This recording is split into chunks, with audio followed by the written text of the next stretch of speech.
você fala de interação, me vem à cabeça duas coisas. Gamificação, muito forte, e uma outra coisa são múltiplas narrativas. Porque isso que você falou é uma múltipla narrativa. Ele pode estar aqui, nessa narrativa, ele pode ir para uma outra narrativa.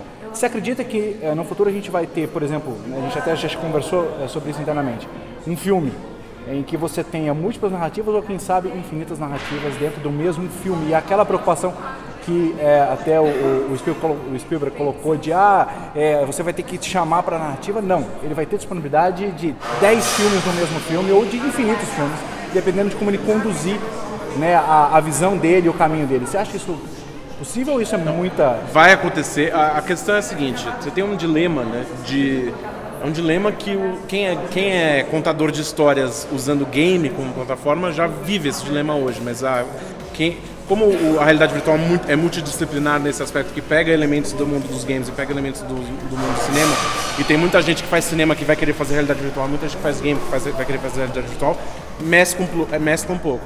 Mas você tem um dilema que é que eu chamo de dilema do controle narrativo, que é um pouco do que o Spielberg estava falando quando ele falou isso, né?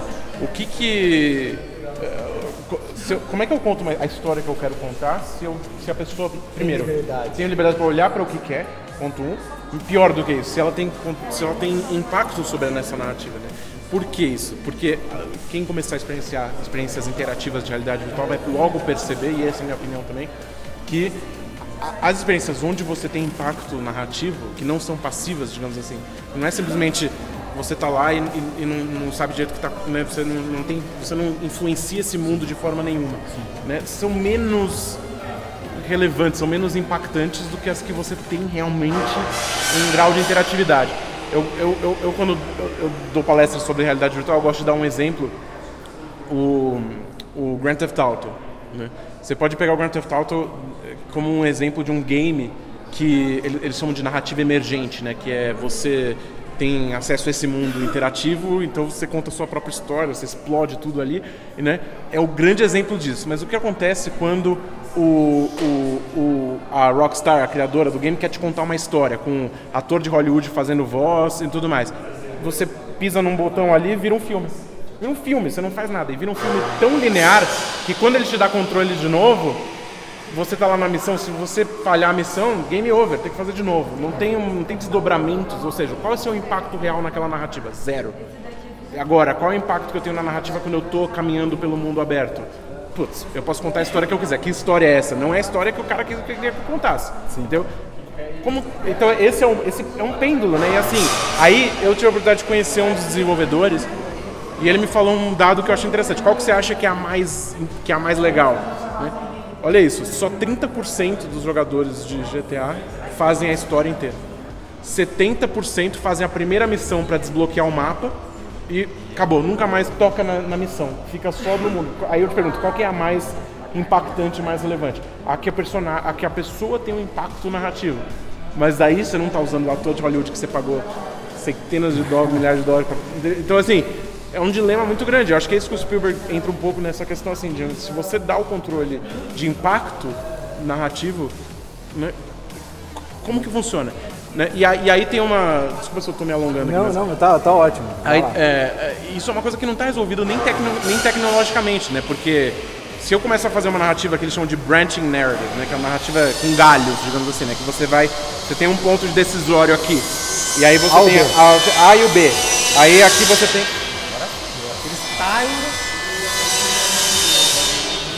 Vai ter que dar uma editadinha, não vai ter jeito.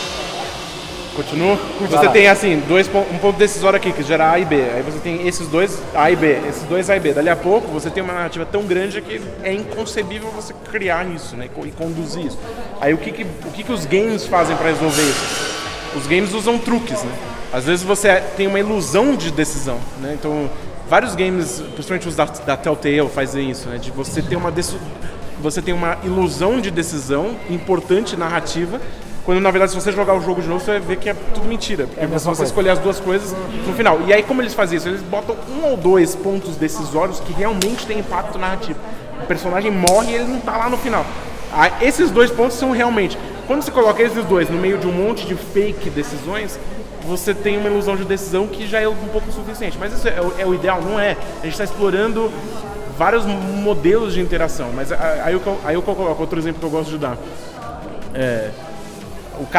Uma empresa chamada Immersive Media foi fazer o clipe de VR 360 vídeo da Taylor Swift, né?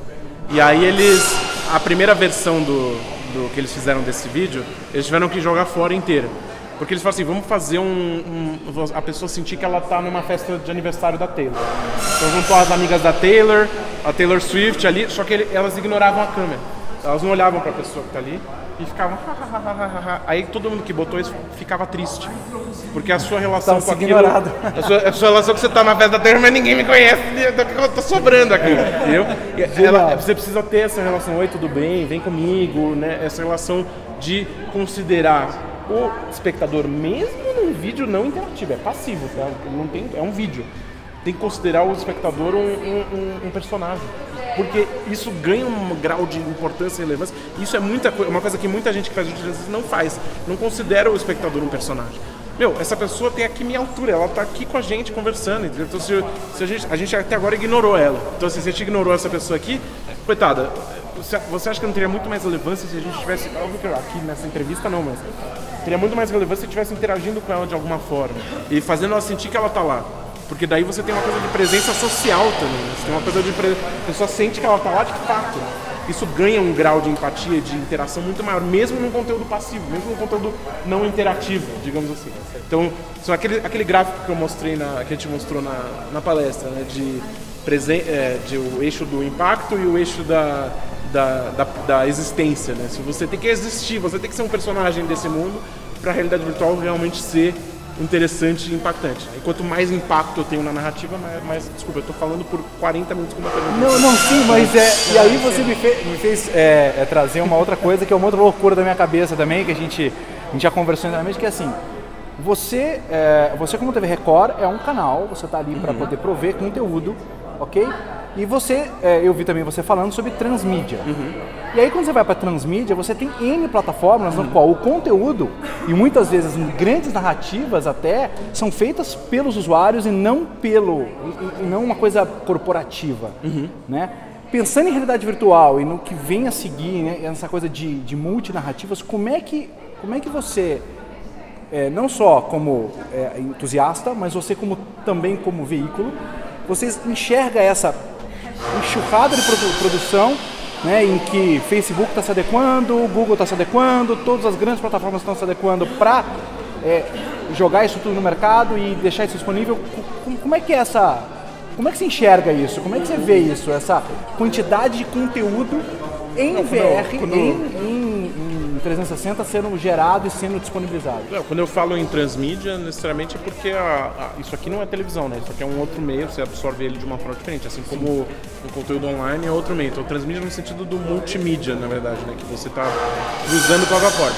Quando você está falando de uma narrativa transmídia, que a experiência completa dessa narrativa é outra, a gente está entrando numa outra vertente, né? Que é assim, uma narrativa transmídia, que a experiência completa dessa narrativa eu só tenho se eu, por exemplo, eu assisto uma série, essa série tem um desdobramento em história em quadrinhos, e ela tem um desdobramento em websérie, e ela tem um desdobramento em VR, e eu só tenho o todo se eu ver tudo. Isso é um tipo de coisa que ainda não foi 100% provado se dá certo mesmo, ainda tem muita gente explorando e tudo mais. É legal o Transmedia Storytelling, mas sempre o Transmedia Storytelling tem o que eles chamam, né, da nave-mãe, digamos assim, né? Então, é uma série, né, Game of Thrones, que tem os desdobramentos transmediáticos dela, mas tem a nave-mãe que é a série, né? A nave-mãe pode ser uma experiência de realidade virtual e que tem desdobramento de série de TV, que tem desdobramento de quadrinhos, então assim, mas sempre tem um carro-chefe, digamos assim, que puxa toda essa dinâmica narrativa. Esse carro-chefe pode ser um site, pode ser um game, pode ser um filme, pode ser uma série ou pode ser uma experiência de realidade virtual. Acabei de enfiar a mão na cara da pessoa.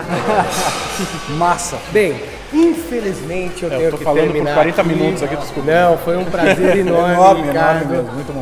contar com você aqui no nosso canal, contar com a sua experiência. E nós somos entusiastas e nós ficamos muito felizes em saber que a TV Record e que você também são entusiastas e veem bons planos para um futuro muito próximo. Gostaria muito Prazer. de te agradecer. Obrigado a vocês. Obrigado. Muito obrigado. Se você ainda não se inscreveu, se inscreve no canal. Se você gostou, dá um like. E se você gostou muito, você vai fazer o quê? Compartilhar esse vídeo. Muito obrigado, um abraço, até mais. Valeu, gente. Até mais. Um abraço. Tchau. Cara, muito obrigado. Desculpa se eu me alonguei, Imagina. se me deixar aqui eu vou falar até. Se me deixar eu vou falar até.